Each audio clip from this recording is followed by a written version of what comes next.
अस्सलाम वालेकुम। साक्षी खबर में आपका इस्तकबाल है। आज 17 रजब है। सुर्खियों से पहले सुनते हैं हदीस शरीफ। बिस्मिल्लाहिर्रहमानिर्रहीम। हज़रत अब्दुल्ला बिन अब्बास रज़ियल्लाहु ताला अन्हु से रिवायत है, रसूलुल्लाह सल्लल्लाहु अलैहि वसल्लम ने फरमाया, तुम्हारे अच्छे अज़ादें और तुम में से जो खूब पढ़े हों वो इमामत करें। और अब सुर्खियां। एपी तेलंगाना की 15 एमएलसी निशिस्तों पर वोटिंग के लिए एलामिया जारी। 13 मार्च को पोलिंग और 16 को नताइज। विशाखा में ग्लोबल इन्वेस्टर समिट का इनेकाद। एपी वुज़रा ने मरकजी वुज़रा और सनतकारों को दी शिरकत की दावत।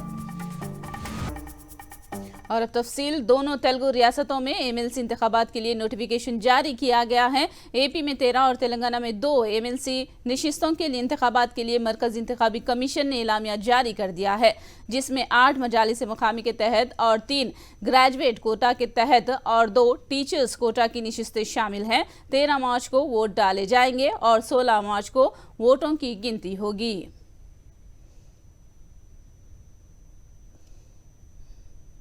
तेलंगाना कानून साज कौंसिल के डिप्टी चेयरमैन के ओहदे के लिए इंतखाबी नोटिफिकेशन जारी किया गया है। 11 फरवरी को पर्चे नामजदगी कबूल किए जाएंगे, जबकि 12 फरवरी को डिप्टी चेयरमैन का इंतखाब अमल में आएगा। याद रहे कि एमएलसी बंडर प्रकाश मुदिराज को बीआरएस ने अपना उम्मीदवार बनाने का ऐलान किया है। फ्लाईओवर्स की तामीर के लिए मरकज ताउन नहीं कर रहा है। रियासती वजीर केटिया ने ये बात कही। उन्होंने असेंबली में वक्फे सवालात के दौरान एमएलएस के पूछे गए सवालात का जवाब दिया। उन्होंने इल्जाम लगाया कि डिफेंस इलाके को मरकज हवाले करने को तैयार नहीं है।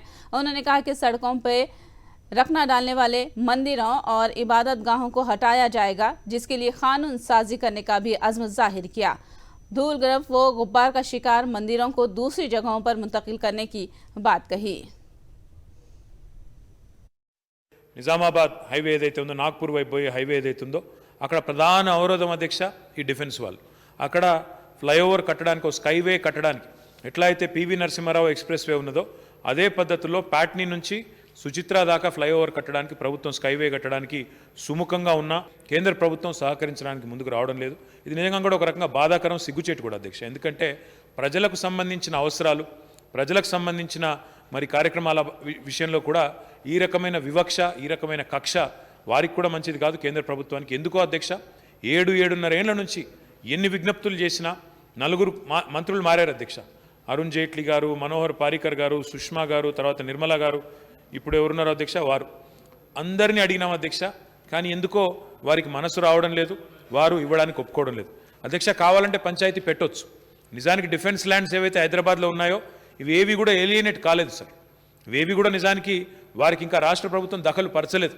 కావాలంటే మనం న్యాయపరంగా పోరాటం చేయవచ్చు, కావాలంటే మనం కూడా చిక్కులు పెట్టవచ్చు. కానీ దేశ రక్షణకు సంబంధించిన ముఖ్యమైన మిలిటరీ అధికారులు వారు కాబట్టి వారిని అగౌరవించడం అనేది మన సంస్కృతి కాదు. వారిని గౌరవంగా చూసుకునే సంస్కృతి మా ముఖ్యమంత్రి గారిది. కాబట్టి మర్యాదపూర్వకంగా మరి కేంద్ర ప్రభుత్వం రాజకీయంగా కక్షగట్టినట్టు వ్యవహారం చేస్తున్నా మర్యాదగానే అడుగుతా ఉన్నాం సార్, ఇంకా కూడా అడుగుతాం. కానీ వారు ఇకనైనా మరి ముందుకు రావాలని చెప్పి మనస్ఫూర్తిగా కోరుకుంటా ఉన్నాను సార్.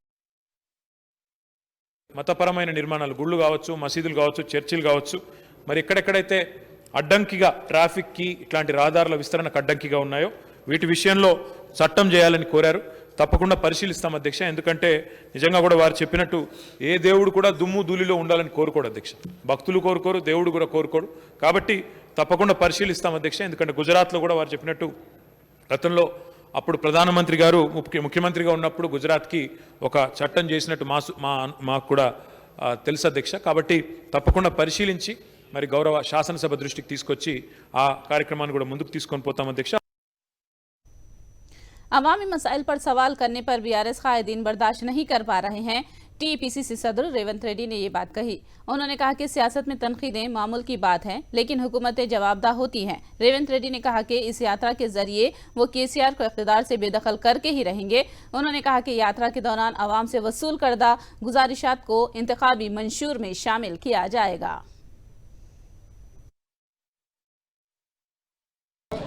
రాజకీయాలలో విమర్శలు అనేది ఎప్పుడూ ఉంటాయి.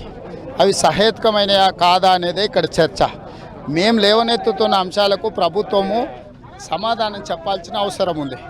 రైతులకు ఎందుకు రుణమాఫీ చేయలేదు, విద్యార్థులకు ఫీజు రియంబర్స్మెంట్ ఎందుకు ఇవ్వలేదు, నిరుద్యోగ భృతి ఎందుకు ఇవ్వలేదు, ఆరోగ్యశ్రీకి నిధులు ఎందుకు చెల్లించలేదు, ఇట్లా చెప్పుకుంటూ వెళ్తే ప్రతి విషయంలో ఇవాళ విద్యుత్ సంస్థలు సంక్షోభాన్ని ఎదుర్కొంటున్నాయి. కుప్పగూలే పరిస్థితి ఉంది. ఉచిత విద్యుత్తును వాడుకొని ఓట్లు తెచ్చుకున్న చంద్రశేఖరరావు 20,000 కోట్ల రూపాయలు బకాయి పడ్డాడు. ఎందుకు చెల్లిస్తలేడు అంటే ఇవన్నీ విషయాలు ప్రజలు మా దృష్టికి తీసుకొస్తుండ్రు. ప్రభుత్వ వైఫల్యాలను ప్రజలకు వివరించి చెప్తామని చెప్పి ఈరోజు అసహనంతో మా మీద ఆరోపణలు చేస్తుండ్రు. మహబూబాద్ జిల్లాలో తర్వాత ఎక్కడి నుండి మళ్ళీ స్టార్ట్ చేస్తారు? ఎన్ని రోజుల పాటు యాత్ర సాగుతుంది? అంటే కంటిన్యూస్గా ఈ యాత్ర ఉంటుంది. 10 రోజులు మహబూబాబాద్ పార్లమెంట్లో ఉంటుంది, తర్వాత వరంగల్ పార్లమెంట్ ఉంటుంది, ఆ తర్వాత కరీంనగర్, ఆదిలాబాద్, నిజామాబాద్ అండ్ జహీరాబాద్, ఇట్లా 60 రోజులలో 42 శాసనసభ నియోజకవర్గాలలో ఈ పాదయాత్ర కొనసాగుతుంది. रेवंत रेड्डी की जानिब से प्रगति भवन को धमाके से उड़ाने के रिमार्क पर असेंबली में रियासती वजीर केटीआर ने शदीद रद्दअमल जाहिर किया। उन्होंने टीपीसीसी चीफ के बयान की मजम्मत की और कांग्रेस कायदीन को खूब सुनाया। వీళ్ళని ఎవరు ప్రజలు పట్టించుకోవట్లేదు సార్. ఎక్కడ కూడా పోటీ చేస్తే ఎలక్షన్లో డిపాజిట్లు రావట్లేదు. ఆఖరికి ఎక్కడికి దిగజారిపోయినారంటే ప్రజాస్వామ్య వ్యవస్థలో వీళ్ళ అధ్యక్షుడు నిన్న మాట్లాడతాడు అధ్యక్ష, బయట ఏదో పాదయాత్ర చేస్తూ గౌరవ ముఖ్యమంత్రి గారి అధికారిక కార్యాలయమైన ప్రగతి భవన్ను పేల్చేయాలని మాట్లాడే ఒక దుర్మార్గమైన వ్యాఖ్యలు వాళ్ళు చేస్తా ఉన్నారు అధ్యక్ష. దాన్ని సమర్థిస్తూ ఇక్కడ ఉన్న వాళ్ళ సభ్యురాలు మాట్లాడతారు. ఇక వీళ్ళు వచ్చి మాకు ఇక్కడ శాసనసభలో నీతులు చెప్తారు. అధ్యక్ష మేము ఒకటే అడుగుతా ఉన్నాం, వాళ్ళ పార్టీ కంటూ ఒక వైఖరి అంటూ ఉందా లేదా? వాళ్ళ అధ్యక్షుడికి వాళ్ళకి ఏమైనా గ్యాప్ ఉంటే మాకు సంబంధం లేదు. ధరణిని ఎత్తివేయడం మీ ఉద్దేశమా? ప్రగతి భవన్ ను బద్దలు కొట్టడం, ప్రగతి భవన్ ను బాంబులతో పేల్చేయాలనడం ఒక సిద్ధాంతమా? ఇది కాంగ్రెస్ పార్టీ వైఖరా? ఇదేనా కాంగ్రెస్ పార్టీ యొక్క విధానం? అంటే ఇంత అరాచకంగా, ఇంత దుర్మార్గంగా, ఇట్లా అడ్డగోలుగా మాట్లాడవచ్చా అధ్యక్ష ప్రజాస్వామ్యంలో? दिल्ली स्कैम में गिरफ्तारियों का सिलसिला जारी है। ताज़ा तौर पर राजेश जोशी को ईडी ने गिरफ्तार कर लिया है। ईडी का कहना है कि साउथ ग्रुप की तरफ से 31 करोड़ रुपए नकद रकम मुंतकिल की गई है। वहीं इसी मामले पर मुलजिम की दरख्वास्त जमानत पर सीबीआई की स्पेशल कोर्ट समाअत कर रही है। मुलजिमीन अभिषेक बोइनपल्ली, शरद चंद्र रेड्डी, विजय नायर और बनय बाबू ने दरख्वास्त जमानत दाखिल की है।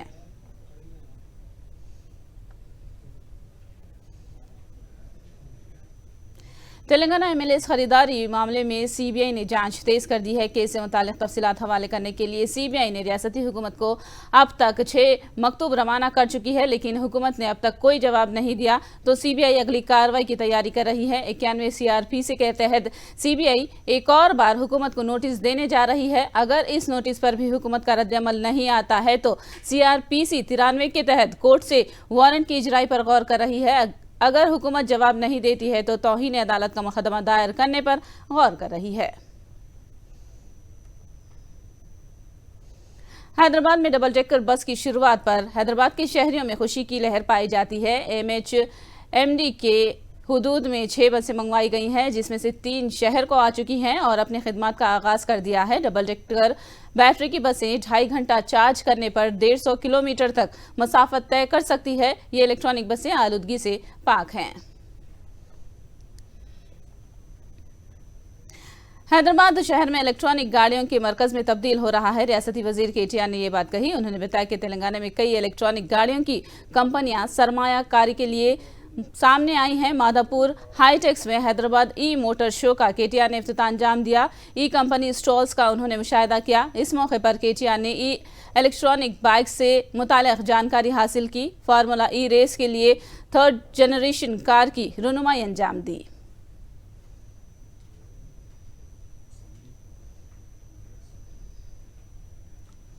कामारेड्डी जिले में एक फौजी जवान के मुजस्सिमे को नामालूम अफराद ने नुकसान पहुंचाया, जिससे इलाके में कशीदगी पैदा हो गई है। ताड़वाई मंडल के चिटियाला गांव में ये वाकया पेश आया। मुल्क के लिए जान कुर्बान करने वाले आर्मी जवान सिद्धिरामुलु के मुजस्सिमे को नामालूम अफराद ने मुनहदिम कर दिया। 1997 में आसाम बम धमाके में ड्यूटी के दौरान हलाक हो गए थे। गांव में एक करारदाद मंजूर करके 1 हफ्ता पहले गांव वालों ने उनका मुजस्सिमा नस्ब किया था। रुख करेंगे अनंतपुर का, जहां पर एमएलए टी प्रकाश रेड्डी इस वक्त बात कर रहे हैं।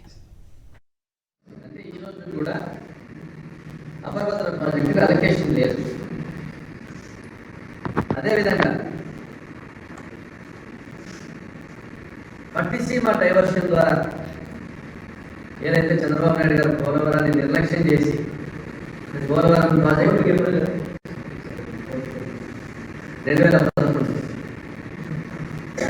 2011లో ఆంధ్ర రాష్ట్ర ప్రభుత్వం స్టేట్ తీసుకుంది. పట్టిసీమ డైవర్షన్ ద్వారా గోదావరి నీటిని కృష్ణా బేసిన్కి మళ్లించారన్న నెపంతో తమ రాష్ట్రానికి 25 विशाखा में 3 और 4 मार्च को मुनाकिद होने वाली ग्लोबल इन्वेस्टमेंट समिट में शिरकत की मारूफ सनतकारों को रियासती वजीर गुड़ीवाड़ा अमरनाथ ने दावत दी है। मुंबई में Reliance group chairman Mukesh Ambani, Tata sons chairman Natarajan Chandrashekhar और Mahindra and Mahindra group chairman Anand Mahindra से महकमे सनत के ओहदेदारों के साथ अमरनाथ ने मुलाकात की और उन्हें रियासती हुकूमत की जानिब से दावतनामा पेश किया। दूसरी जानिब दिल्ली में मरकजी वज़रा निर्मला सीतारमन, हरदीप सिंह और किशन रेड्डी समेत मुख्तलिफ महकमे जात के आला ओहदेदारों को भी समिट में शिरकत की दावत दी है।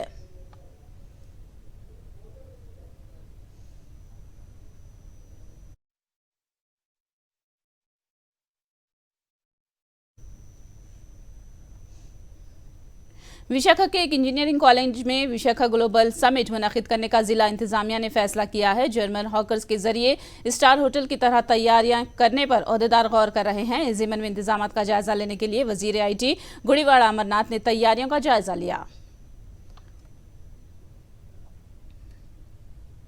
रियासत को आमदनी फराहम करने वाले चंद महकमे जात के ओहदेदारों के साथ वजीर आला जगन ने जायजा इजलास मुनाकिद किया। ताड़ेपल्ली में मुनाकिदा इस जायजा इजलास में रियासती वज़रा धर्मना प्रसाद, नारायण स्वामी समेत CS और दीगर आला ओहदेदारों ने शिरकत की।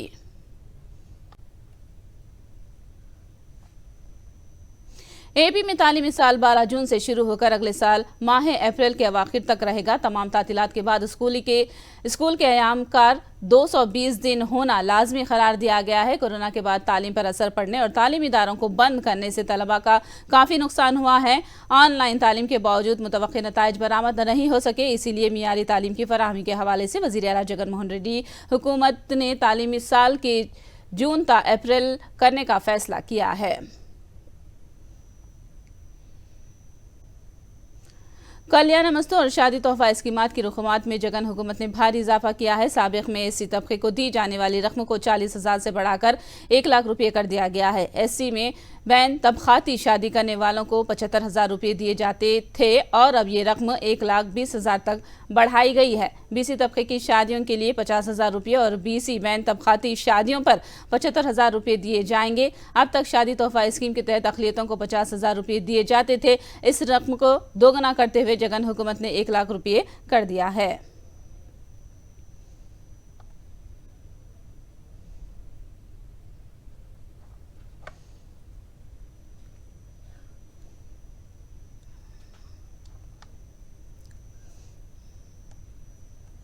आंध्र प्रदेश से ताल्लुक रखने वाले क्रिकेटर कोना भारत ऑस्ट्रेलिया के खिलाफ हिंदुस्तानी टेस्ट में शामिल होने पर AP के वजीर आला जगन मोहन रेड्डी ने मसरत का इजहार किया है। भारत नागपुर टेस्ट खेल रहे हैं। जगन ने ट्वीट में कहा है कि साबिक में टीम इंडिया में इंतखाब के बावजूद भारत को खेलने का मौका नहीं मिला था, लेकिन इस बार मौका मिलने पर तेलुगु अवाम फख्र करते हैं और उनके बेहतर मुजाहिरे के लिए नेक तमन्नाओं का इजहार करते हैं।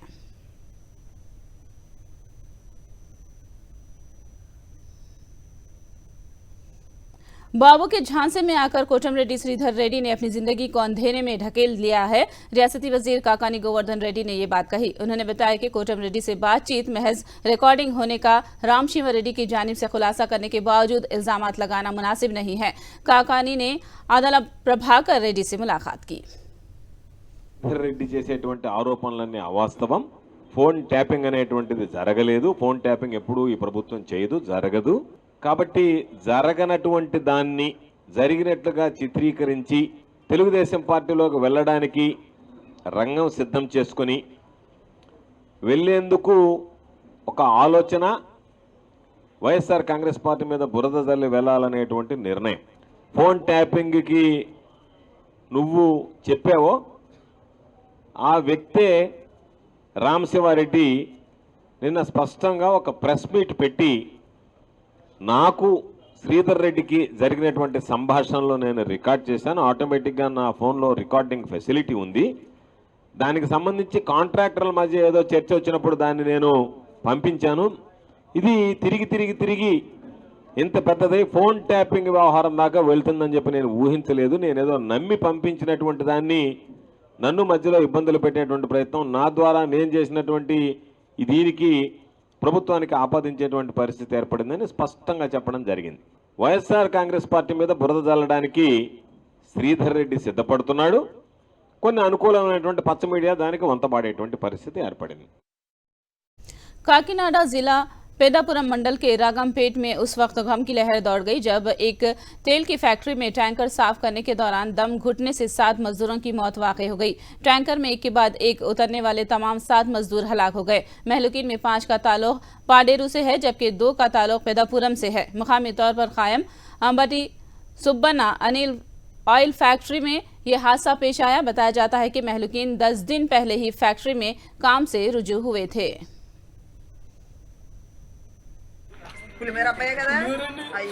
నిన్న లాభం తీసుకెళ్ళారండి, కడుపుతో ఉంది, ఎలా జరిగిందని తెలుదు. మీరు చూశారు కదా, అది జస్ట్ క్లీన్ చేస్తారు. అది ఎప్పుడు ఏంటంటే క్లీన్ చేసే ప్రాసెస్లోనే కింద ఎంతవరకు చిన్నది ఉంటుంది ఆయిల్. ఆ ఆయిల్ క్లీన్ చేయడంలో ఒక పర్సన్ దిగాడు, 2 పర్సన్ దిగారు, క్లీన్ చేస్తున్నారు. దిగిన తర్వాత ఒక అబ్బాయికి వెళ్తే కింద పడ్డాడు, ఒక పర్సన్ పైకి వచ్చేసారు ఆల్రెడీ. అబ్బాయిని తీసుకురావడంలో మిగతా వాళ్ళు కూడా ఒక పర్సన్ పడ్డారంటే కొన్ని సాయం చేయాలి కదా, అదే విధంగా మిగతా వాళ్ళు కూడా దిగారు. దిగిన తర్వాత ఇలా జరిగింది. సార్ వీళ్ళంతా కాంట్రాక్టింగ్ ఇవాళ డైలీ వర్క్ చేయడానికి వచ్చారండి, ఎంప్లాయ్ సార్? క్లీనింగ్ కోసం పిలుస్తూ ఉంటామండి, క్లీనింగ్ కోసం పిలుస్తూ ఉంటాం. ఇది చాలా దురదృష్టకరమైన సంఘటన, చాలా బాధాకరమైన విషయం. అంబటి సుబ్బన్న ఆయిల్ ఫ్యాక్టరీలో ఈరోజు అక్కడ ఉన్నటువంటి ట్యాంకులు క్లీన్ చేయబోయి 7 దుర్మరణం జరిగింది. అందులో 5 పాడేరు జిల్లాకు చెందినవారు, 2 పెద్దాపురం నియోజకవర్గంలోని పులిమేరు గ్రామానికి చెందినవారు. ఈ విషయాన్ని తెలిసిన వెంటనే కలెక్టర్ గారికి, ఎస్పీ గారికి, మిగిలిన సంబంధిత అధికారులకి, అలాగే మన మినిస్టర్ గారు రాజా గారికి, వీళ్ళందరూ కూడా ఇన్ఫార్మ్ చేయడం జరిగింది. వెంటనే అధికారులు కూడా వెంటనే స్పందించి ఇక్కడికి వచ్చి ఇక్కడ తీసుకోవాల్సినటువంటి చర్యలు తీసుకుంటా ఉన్నారు. అలాగే ఎంక్వైరీ కమిటీ వేసి తగిన చర్యలు తీసుకుంటుంది. అలాగే మా తరపున కూడా వాళ్ళకి బాధితులకి సహాయం చేస్తారని సందర్భంగా తెలియజేస్తాం. ప్యాకేజింగ్ ఫ్యాక్టరీ ఇది, మ్యానుఫ్యాక్చరింగ్ కాదు, ప్యాకేజింగ్ ఇప్పుడే చేస్తున్నారు. అక్కడ ట్యాంకర్లో లోపల 7 దిగారు క్లీనింగ్కి. అక్కడ ఊపిరి అందుక అంటే వాళ్ళకి ఆక్సిజన్ షార్టేజ్ వచ్చింది. ఇంకా గ్యాసెస్ అక్కడ ఏమేమి ఉన్నాయి చెక్ చేస్తున్నాము. దానివల్ల 7 చనిపోయారు. దాంట్లో 5 పాడేరు వాళ్ళు ఉన్నారు, 2 పులిమేరు వాళ్ళు ఉన్నారు. సో పోస్ట్ మార్టం ఇప్పుడు చేస్తున్నాము. రీజన్ ఏంటి దాంట్లో బయటికి వస్తుంది. ఇంకా ఫ్యాక్టరీ మీద ఎఫ్ఐఆర్ ఫైల్ చేయడం జరిగింది. స్ట్రిక్ట్ యాక్షన్ దీని మీద తీసుకుంటున్నాము. అంటే సీరియస్ ఇష్యూ కాబట్టి ఎక్కడెక్కడ ఫ్యాక్టరీ నుంచి ల్యాప్సెస్ ఉన్నాయి ఎవరిని కూడా వదలడానికి లేదు. నష్టపరిహారం కూడా గవర్నమెంట్తో మాట్లాడుతున్నాము. దాని ప్రకారం నష్టపరిహారం కూడా అనౌన్స్ చేయడం జరుగుతుంది. सदर जमहूरिया हिंद के खुतबे पर इजहार तशक्कुर के हवाले से राज्यसभा में वजीर आजम मोदी ने मुबाहिस में हिस्सा लिया। इस दौरान उन्होंने कांग्रेस पर तंज किया कि कांग्रेस का खाता बंद हो रहा है और उसके लिए कांग्रेस पार्टी बौखलाहट का शिकार हो रही है। बैंक के खाते खुल जाए, इतना एम्पावरमेंट हो जाए, लोग इतने जागरूक हो जाए और किसी का इतने सालों के बाद खाता बंद हो जाए तो उनकी पीड़ा मैं समझ सकता हूँ। और बार बार उनका दर्द झलकता है और मैं तो हैरान हूँ।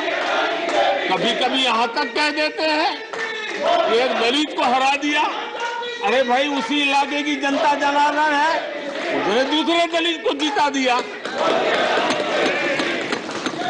अब आपको जनता नकार दे रही है, आपको हटा रही है, आपका खाता बंद कर रही है और आप रोना यहाँ रो रहे हो। 9 साल से मरकजी बजट में एपी के साथ नाइंसाफी हो रही है। वायसर कांग्रेस के एमपी मरगनी भरत ने ये बात कही। उन्होंने बरहमी जाहिर करते हुए सवाल किया कि एपी के साथ सौतेला सलूक क्यों किया जा रहा है। बजट से मुतालिक लोकसभा में मुनक़िदा मुबाहिस में उन्होंने हिस्सा लिया और एपी तंजीमी जदीद कानून पर अमल करने और एपी को खुसूसी मौक़िफ़ का दर्जा देने की मांग की।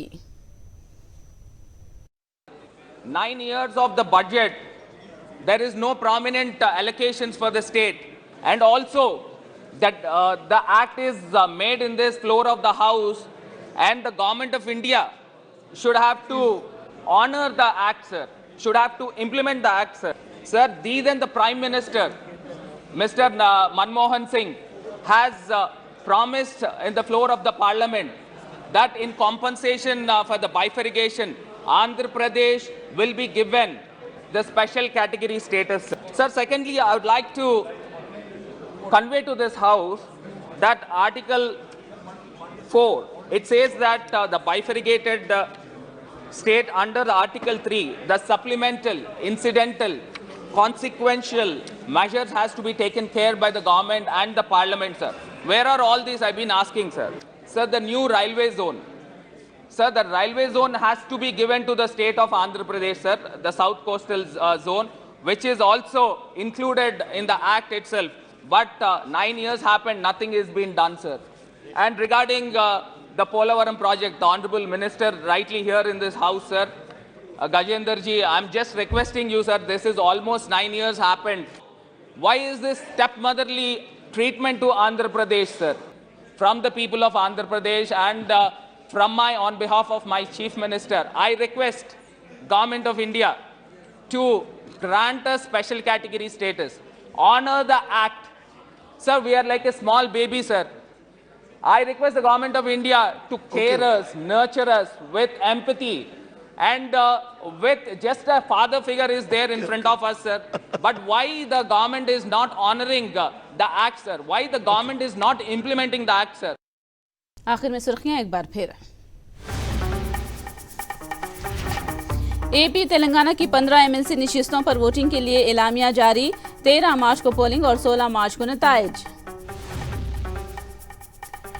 विशाखा में ग्लोबल इन्वेस्टर समिट का इनेकाद। एपी वुज़रा ने मरकजी वुज़रा और सनतकारों को दी शिरकत की दावत।